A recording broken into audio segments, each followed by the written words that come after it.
The desert wind carried the acrid smell of smoke and gunpowder, as Captain Sarah Mitchell stood on the command deck of the USS Baton, watching the chaos unfold through her binoculars. It was March 2003, and the invasion of Iraq had begun with thunderous precision just days earlier. What should have been a routine amphibious assault had turned into a nightmare that would test every fiber of her being. Sarah had spent 12 years in the Marine Corps, rising through the ranks with determination that impressed even the most skeptical male officers. At 34, she commanded respect not just because of her rank, but because she had proven herself in combat zones from Somalia to Afghanistan. Her fellow Marines called her Iron Sarah, not because she was cold, but because her resolve never bent under pressure. The 15th Marine Expeditionary Unit had landed on the beaches of southern Iraq 3 days ago, expecting to secure the coastal region and push inland toward Basra. Intelligence reports had suggested light resistance from demoralized Iraqi forces. Instead, they walked into a carefully orchestrated trap that would become one of the most dangerous situations in modern Marine Corps history. As dawn broke on the 4th day, Sarah received a frantic radio transmission that made her blood run cold. Lieutenant Colonel Marcus Rodriguez, commanding the ground forces, reported that his entire unit was surrounded. 430 Marines, including medics, engineers, and artillery specialists, were trapped in a narrow valley 15 miles inland. Iraqi Republican Guard units had encircled them during the night, cutting off all escape routes and communication with the main force. The situation was deteriorating rapidly. Enemy forces had positioned themselves on the high ground, raining down mortar fire and small arms fire on the trapped Marines. Medical supplies were running dangerously low, and several Marines were critically wounded. The unit's vehicles were either destroyed or immobilized, leaving them vulnerable and exposed in the desert terrain. Sarah listened to the desperate radio calls filtering through the static.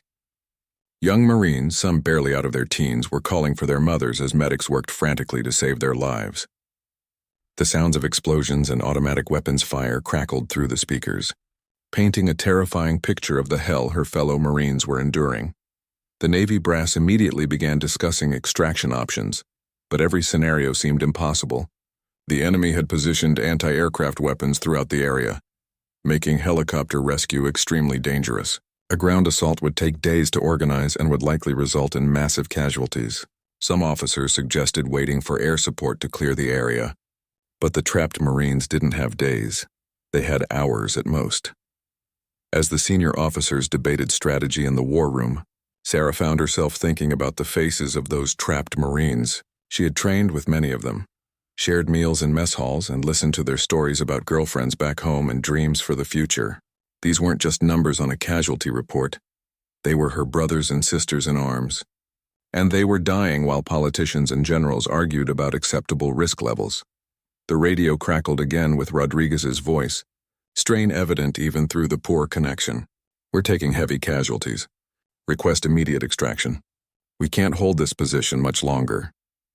The transmission cut to static and Sarah felt her heart sink. Time was running out and conventional rescue operations were failing before they even began. That evening, as the sun set over the Persian Gulf, Sarah made a decision that would define her career and potentially save hundreds of lives. She walked into Admiral Thompson's cabin with a proposal that would either make her a hero or end her military career forever. The plan was audacious, dangerous, and completely against military protocol, exactly what the situation demanded. Admiral Thompson looked up from his maps with tired eyes as Sarah entered his cabin. The 60-year-old veteran had commanded naval operations in 3 different conflicts, but the stress of the current situation was etched deeply into his weathered face. Intelligence reports scattered across his desk painted a grim picture of the tactical situation, and every passing hour brought more desperate radio calls from the trapped Marines. Sarah stood at attention and presented her plan with military precision, though her heart raced with the audacity of what she was proposing. She wanted to lead a small, fast-moving rescue operation using experimental hovercraft that could traverse the desert terrain at high speed while staying below enemy radar. The plan called for a lightning-fast insertion, evacuation of the wounded, and extraction before enemy forces could respond effectively. The Admiral listened in stunned silence as Sarah outlined the details. The operation would require her to take 12 volunteers on what amounted to a suicide mission. The hovercraft were prototypes, barely tested in combat conditions, and the route would take them directly through enemy-controlled territory. Military doctrine called for overwhelming force and careful planning, not desperate gambles by small teams with untested equipment. Thompson's first instinct was to deny the request immediately. The Navy had already lost too many good officers to reckless heroics, and Sarah was too valuable to risk on such a dangerous mission. But as another radio transmission brought news of mounting casualties among the trapped Marines, he found himself reconsidering. Traditional rescue operations would take at least 48 hours to organize, and intelligence suggested the enemy was planning a final assault that would overrun the Marine position by dawn. After 20 minutes of intense discussion, Thompson gave his reluctant approval with one condition. Sarah would have exactly 6 hours to prepare and execute the mission. If she wasn't back by sunrise, no further rescue attempts would be authorized. The Admiral couldn't risk losing more personnel in what many considered an impossible mission. Sarah immediately began assembling her team from volunteers throughout the ship. Word of the mission spread quickly through the enlisted ranks, and dozens of Marines stepped forward despite knowing the odds. She selected 11 of the most experienced combat veterans, including Sergeant Maria Vasquez, a medic with 3 tours in Afghanistan, and Corporal James Chen, a communications specialist who had survived the Battle of Mogadishu. The experimental hovercraft sat in the ship's cargo bay like sleeping metal beasts. Each vehicle could carry 8 people at speeds up to 60 miles per hour over various terrain. The technology was impressive but largely untested, exactly the kind of calculated risk that could either save lives or create an even larger disaster. Sarah spent precious time studying the technical manuals while her team prepared weapons and medical supplies. As night fell, Sarah gathered her volunteers for a final briefing. The plan was simple in concept but terrifyingly complex in execution. They would launch from the ship at midnight, race across 50 miles of enemy territory, locate the trapped Marines, evacuate as many wounded as possible, and return before dawn. Enemy patrols, technical malfunctions, or unexpected resistance could doom the entire mission. Looking at the faces of her team, Sarah saw the same determination that had driven her throughout her military career. These Marines understood the risks but were willing to face almost certain death to save their brothers and sisters. Sergeant Vasquez checked her medical supplies one final time, while Corporal Chen tested the communication equipment that would be their only link to the ship.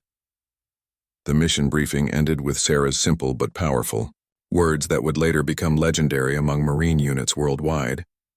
She reminded her team that they weren't just soldiers following orders. They were Marines who never left anyone behind, regardless of the cost. The enemy might have superior numbers and position, but they didn't understand the bond that connected every Marine to their unit. As midnight approached, the hovercraft engines hummed to life with an otherworldly sound that seemed to vibrate through the ship's hull. Sarah took one last look at the stars reflected on the dark waters of the Persian Gulf, knowing this might be the last peaceful moment she would experience. In 6 hours, she would either be celebrating the successful rescue of 430 Marines or lying dead in the Iraqi desert.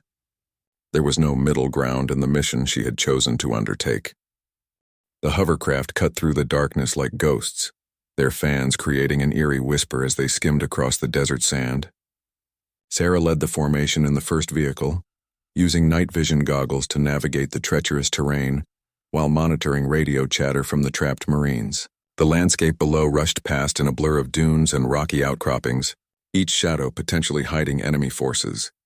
20 minutes into the mission, disaster nearly struck when Corporal Chen's hovercraft hit an unexpected depression in the sand, sending the vehicle airborne for several terrifying seconds. The craft landed hard but remained operational, though Chen reported damage to his navigation system. Sarah made the split-second decision to continue. Turning back now would doom the trapped Marines to certain death, the first enemy. Contact came 40 miles from their destination when Sarah spotted muzzle flashes on a distant ridgeline. Iraqi forces were firing at something in the valley beyond, and the sound of explosions echoed across the desert. Through her radio, she could hear Lieutenant Colonel Rodriguez's increasingly desperate situation reports. The enemy was preparing for a final assault, and ammunition among the trapped Marines was running critically low. Sarah ordered radio silence as they approached the combat zone, relying on hand signals and predetermined routes to avoid detection. The hovercraft moved in single file through a narrow canyon that intelligence had identified as the safest approach route. The rocky walls provided cover from enemy observation, but also created a perfect killing field if they were discovered. As they crested the final ridge, Sarah saw the full scope of the tactical nightmare below. The trapped Marines had established a defensive perimeter in a circular valley, surrounded by higher ground. Enemy forces occupied positions on all sides, creating interlocking fields of fire that made escape virtually impossible. Mortar rounds exploded regularly within the Marine perimeter, and the sound of small arms fire was constant. Through her binoculars, Sarah could see the desperation of the situation. Marines were using destroyed vehicles as cover, while medics worked frantically to treat the wounded. Bodies lay motionless in the sand, and the defensive perimeter was shrinking as casualties mounted. Several vehicles were burning, sending black smoke into the night sky that would make concealment even more difficult. The original plan called for the hovercraft to land within the Marine perimeter and evacuate the wounded in multiple trips. However, the intensity of enemy fire made this approach suicidal. Sarah had to adapt quickly, identifying a small depression about 200 yards from the Marine position that could provide temporary shelter for the rescue vehicles. She used a laser designator to signal the trapped Marines, sending the prearranged code that indicated rescue was imminent. The response came immediately as Marines began suppressing enemy fire to create a brief window for the extraction. Red and green tracers filled the air as both sides engaged in intense firefights that lit up the desert like deadly fireworks. Sarah's team split into two groups. One would provide covering fire while the other evacuated casualties. The plan required perfect timing and coordination, with no margin for error. Each hovercraft could carry 8 evacuees, but with 11 team members, they would need to make multiple trips to save all 430 trapped Marines. The first evacuation run began as Sarah's hovercraft raced down the slope toward the Marine perimeter. Enemy fire immediately concentrated on the moving vehicle, with bullets striking the armored hull and sending sparks into the night. Sergeant Vasquez was already preparing medical supplies, while Corporal Chen coordinated with the Marines on the ground through emergency radio frequencies. As they reached the Marine position, Sarah saw the true cost of the siege. Young Marines who had been joking and laughing just days earlier now moved with the mechanical precision of soldiers who had faced death and survived. Many were wounded but still fighting, determined to protect their brothers regardless of their own condition. The most critically wounded Marines were loaded first, with Vasquez working to stabilize their conditions during the dangerous journey back to the extraction point. The hovercraft's medical bay was designed for emergency treatment, but the severity of the injuries tested every piece of equipment to its limits. Sarah could hear Vasquez talking softly to the wounded Marines, reassuring them that they were going home. The return trip to the ship would normally take 90 minutes, but Sarah knew they didn't have that much time. Enemy forces were already repositioning to intercept the rescue vehicles, and dawn was approaching faster than anyone wanted to acknowledge. The mission that had seemed impossible was now proving to be exactly that. But Sarah refused to abandon the Marines who were depending on her courage and determination. The second evacuation run proved even more dangerous than the first as enemy forces had adjusted their tactics to counter the rescue operation. Iraqi commanders had repositioned anti-aircraft weapons and established ambush points along the likely escape routes. Sarah could see tracers following their hovercraft as they made the desperate run back to the Marine perimeter, each shot coming closer than the last. During the brief respite between runs, Sarah received devastating news from Lieutenant Colonel Rodriguez. Enemy forces were massing for a final assault that intelligence estimated would begin within 2 hours. The trapped Marines had exhausted most of their ammunition during the fierce firefights, and their defensive perimeter had been reduced to less than half its original size. The mathematics of the situation were brutal and unforgiving. With each hovercraft carrying 8 evacuees and requiring 45 minutes for a round trip, they could only save about 60 Marines before dawn broke and enemy air support arrived. Sarah faced an impossible decision: save who they could or risk losing everyone in an attempt to evacuate the entire unit. Sergeant Vasquez approached Sarah with tears in her eyes, reporting that several of the wounded Marines from the first evacuation were unlikely to survive the journey back to the ship without immediate surgery. The mobile medical equipment was functioning at its limits, and they were rapidly running out of blood plasma and other critical supplies. Sarah made the decision that would haunt her dreams for years to come. They would continue evacuation runs until enemy fire made it impossible to continue. Every Marine saved was a victory, even if they couldn't save them all. She radioed this decision to Rodriguez, who responded with quiet understanding and gratitude that someone was willing to try against impossible odds. The third evacuation run encountered the heaviest resistance yet, as enemy forces had established machine gun positions directly overlooking the Marine perimeter. The hovercraft took multiple hits, with one round punching through the engine compartment and causing significant power loss. Corporal Chen worked frantically to reroute electrical systems, while Sarah fought to maintain control of the damaged vehicle. As they loaded more wounded Marines, Sarah noticed something that would later become part of Marine Corps legend. Despite being outnumbered and outgunned, despite facing certain death, the trapped Marines were helping to load their wounded comrades while volunteering to stay behind. Young enlisted men who had never seen combat before were displaying courage that seasoned veterans would admire. Private First Class Tommy Morrison, barely 19 years old, insisted that his wounded squad leader be evacuated, while he remained behind with a broken arm and shrapnel wounds. When Sarah tried to order him onto the hovercraft, he simply shook his head and said that Marines don't abandon their posts. His determination represented the spirit that made the entire rescue possible. The fourth evacuation run nearly ended in disaster when an enemy mortar round exploded just feet from Sarah's hovercraft, showering the vehicle with sand and debris. The blast damaged the navigation system and cracked the armored windscreen, making it almost impossible to see through the night vision equipment. Sarah had to rely on Corporal Chen's backup navigation system and her own instincts to find their way back to the ship. During this run, they evacuated 12 Marines instead of 8 by removing unnecessary equipment and having the wounded share stretchers. Every square inch of space was utilized as Sergeant Vasquez performed emergency surgery while the hovercraft raced across the desert. The sound of her work was punctuated by the groans of wounded Marines and the constant hum of the vehicle's engines. As dawn approached, Sarah knew they were running out of time. The fifth evacuation run would likely be their last before enemy air support arrived and made further rescue attempts impossible. Radio intercepts suggested that Iraqi forces were already calling for helicopter gunships to destroy the rescue vehicles. The situation on the ground had deteriorated significantly since the rescue began. Enemy forces had breached the Marine perimeter in 2 locations, and hand-to-hand combat was occurring in several areas. The sound of gunfire was constant, and several Marines were down to their last magazines of ammunition. Sarah gathered her team for what everyone knew would be the final run. They had successfully evacuated 96 Marines, but more than 300 remained trapped with minimal ammunition and no hope of conventional rescue. The enemy assault would begin within the hour, and daylight would bring aircraft that could destroy the hovercraft with ease.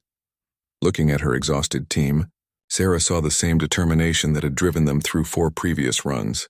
These Marines had already accomplished more than anyone thought possible, but they weren't ready to quit while their brothers and sisters remained in danger. The final run would require everything they had learned and more courage than any training had prepared them for. As the 5th evacuation run began, Sarah received an unexpected radio transmission that would change everything. Admiral Thompson's voice crackled through the static with news that a full-scale rescue operation was finally underway. Navy fighter jets were en route to provide air support, and Marine reinforcements were moving overland to relieve the trapped unit. However, they were still 2 hours away, time that the surrounded Marines simply didn't have. The news created a terrible dilemma for Sarah and her team. They could abandon the final evacuation run and return to safety, knowing that conventional forces would eventually arrive to complete the rescue. Alternatively, they could continue the mission and risk being caught in the crossfire when the airstrikes began. The decision would determine whether the remaining Marines survived the next 2 hours. Sarah made her choice without hesitation, ordering the hovercraft to continue toward the Marine perimeter, despite the approaching dawn and enemy reinforcements. Her team followed without question, understanding that their fellow Marines were counting on them for survival. The bond between Marines transcended personal safety and military doctrine. They would never abandon their brothers while there was still hope. The final approach to the Marine position revealed a scene of desperate heroism that would inspire military historians for decades. The trapped Marines had formed a tight defensive circle around their wounded comrades, using destroyed vehicles and improvised barricades to create fields of fire. Despite being outnumbered 5-1, they were making the enemy pay dearly for every yard of ground. Lieutenant Colonel Rodriguez met Sarah at the landing zone with a situation report that confirmed their worst fears. Enemy forces were preparing for a coordinated assault from all directions, with tanks and artillery moving into position. The Marines had enough ammunition for perhaps 30 minutes of sustained combat, and medical supplies were completely exhausted. The evacuation process took on desperate urgency as Marines helped load their wounded comrades while maintaining defensive fire against advancing enemy forces. Sarah's team worked with mechanical efficiency, turning the hovercraft into mobile hospitals while bullets whined overhead. Every second counted as enemy forces closed in from multiple directions. Sergeant Vasquez had transformed into a battlefield surgeon, performing emergency procedures that saved lives while under direct fire. Her calm professionalism under extreme stress inspired the wounded Marines and kept hope alive during the darkest moments. Several Marines who should have died from their injuries survived because of her skill and determination. As the hovercraft prepared for the final departure, Sarah faced the most difficult decision of her military career. The vehicles could carry 12 more Marines, but nearly 40 remained in the perimeter. Mathematical reality meant leaving Marines behind, something that violated every principle she had learned during her years of service. The solution came from the Marines themselves as the unwounded volunteers stepped forward to give their seats to comrades who couldn't walk. Private Morrison, still refusing evacuation despite his injuries, helped carry stretchers to the hovercraft while maintaining suppressing fire against enemy positions. His actions represented the selfless courage that defined Marine Corps values. The final departure occurred under intense enemy fire as Iraqi forces launched their coordinated assault. Mortar rounds exploded throughout the Marine perimeter, while machine gun fire swept the area where the hovercraft were positioned. Sarah's team provided covering fire while the vehicles lifted off, their engines straining under maximum load.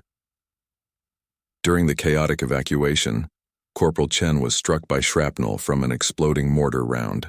Despite his wounds, he continued operating the communication equipment that coordinated the rescue efforts. His determination to complete the mission exemplified the fighting spirit that made the rescue possible against impossible odds.